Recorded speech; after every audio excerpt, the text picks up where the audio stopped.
Hello everyone. आज आप लोगों को प्रत्यय पढ़ाते हैं। प्रत्यय प्रत्यय किसे कहा जाता है? वे शब्दांश जो किसी धातु के बाद लगकर विशेषता प्रदान करते हैं, उन शब्दांश को प्रत्यय कहा जाता है। धातु के पीछे, धातु के बाद लगेगा और उसे विशेष अर्थ प्रदान करेगा, उसके अर्थ में परिवर्तन लाएगा, उन शब्दांश को प्रत्यय कहा जाता है। ठीक है। अक्त्वा प्रत्यय आप लोगों को पढ़ना है। अक्त्वा प्रत्यय कैसा का नियम क्या है, पहले वो जान लेते हैं। अक्त्वा प्रत्यय का कुछ नियम है। सबसे पहले नियम है, जब एक क्रिया होकर दूसरी क्रिया प्रारंभ होती है तब पूर्वकालिक क्रिया में यह प्रत्यय लगता है। पूर्वकालिक क्रिया, पूर्वकालिक क्रिया अर्थात जो क्रिया हो चुकी है। पूर्वकालिक मतलब पहले हो गई है क्रिया, उसके बाद कोई क्रिया हो रही है, तो पहली वाली क्रिया को क्या कहेंगे? पूर्वकालिक कहेंगे। तो वो पूर्वकालिक क्रिया में यह प्रत्यय लगता है। दूसरा नियम है, हिंदी में जिन क्रियाओं में कर लगा रहता है उनमें संस्कृत में अक्त्वा प्रत्यय लगता है। कर यानी जाकर, खाकर, पीकर, इस तरह से कर लगा रहता है। उसका जब हम संस्कृत बनाएंगे, धातु में जोड़ेंगे अक्त्वा प्रत्यय, तो उसका मीनिंग कर हो जाएगा। तीसरे में है, अक्त्वा का त्वा शेष रहता है, क का लोप हो जाता है। अक्त्वा प्रत्यय का त्वा ही शेष रहता है, दिखता है बस त्वा ही, लेकिन उसमें अक्त्वा प्रत्यय लगा रहता है। चौथे नंबर पे है नियम, अक्त्वा प्रत्यांत क्रियापद अव्यय होता है, अतः इसके रूप नहीं चलते। अव्यय पद का वीडियो भी हम बनाएंगे बच्चों। अव्यय पद के बारे में हम आप लोग को पढ़ाए हुए हैं, वीडियो नहीं बना है लेकिन हम बना करके डालेंगे। अव्यय पद का विभक्ति, वचन, लिंग नहीं होता है।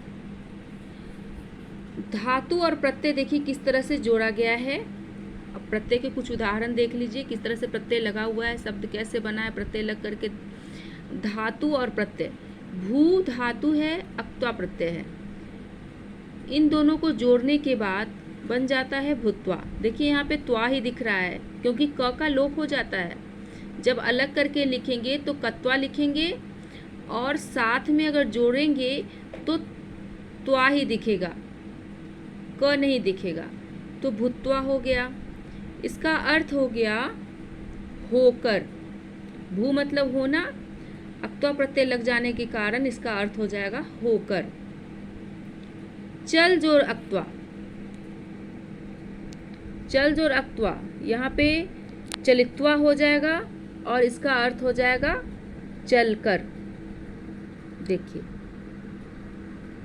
इसी तरह से धाव जोर कक्त्वा, देखिए धाव जोर अक्त्वा लगा तो धावित्वा हो गया, इसका मीनिंग हो गया दौड़ कर।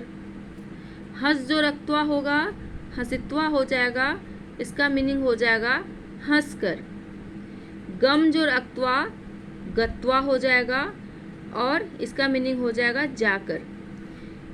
यहाँ पे गमित्वा नहीं होगा, इसके कुछ नियम हैं, वो भी हम बताएंगे अभी आप लोगों को।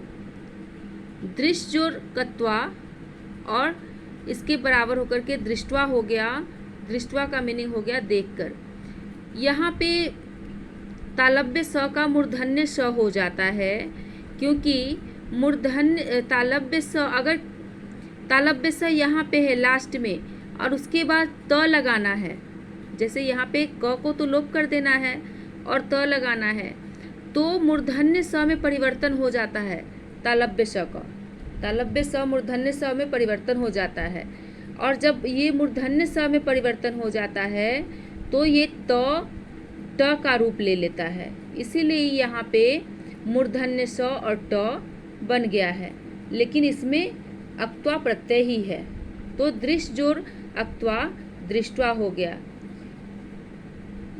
ये सब भी पूछे जाते हैं, इस तरह के क्वेश्चन भी पूछे जाते हैं एग्जामिनेशन में, तो इसको भी ध्यान से देखना है, समझना है।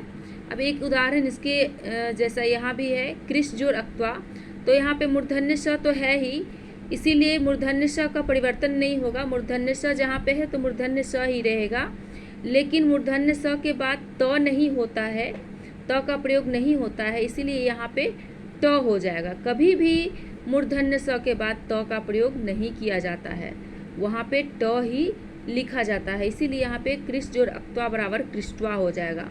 त का रूप ले लेगा, ठीक है। कृष्टवा मतलब जोतकर।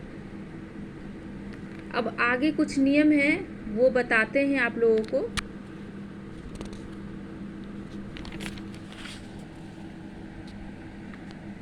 देखिए यहाँ पे प्रत्यय का प्रयोग करते समय धातु के अंतिम वर्ण में ई का प्रयोग होता है। प्रत्यय जब हम लगाते हैं, जैसे पठ में अक्त्वा प्रत्यय लगाए तो वहाँ पे पठित्वा हो गया, ई का प्रयोग हो गया, यानी अंतिम वर्ण में ई की मात्रा लग जाती है। फिर यदि धातु का अंतिम वर्ण म या न हो तो इसका लोप नहीं होता है, इसका लोप हो जाता है। यदि धातु का अंतिम वर्ण म या न हो तो इसका लोप हो जाता है और ई का प्रयोग नहीं होता है। जो यहाँ पे ई का प्रयोग होता है, लेकिन जब म और न हो जाने के कारण यहाँ पे इसका लोप हो जाता है। किसका? म और न का लोप हो जाता है और ई का प्रयोग भी नहीं होता है। अब वाक्यों में प्रयोग कैसे करते हैं?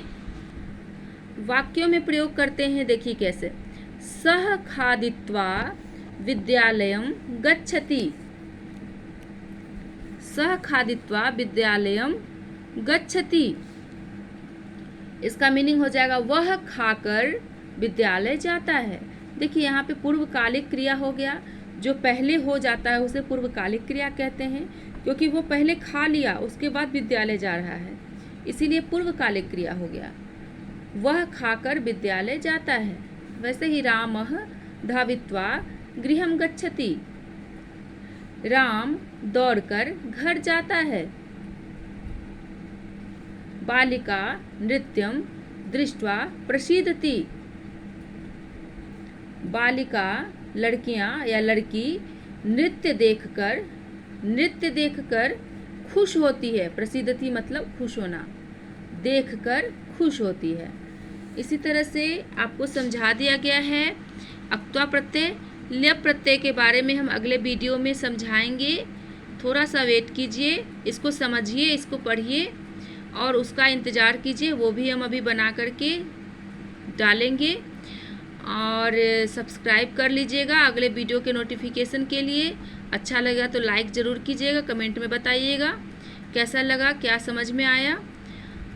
धन्यवाद।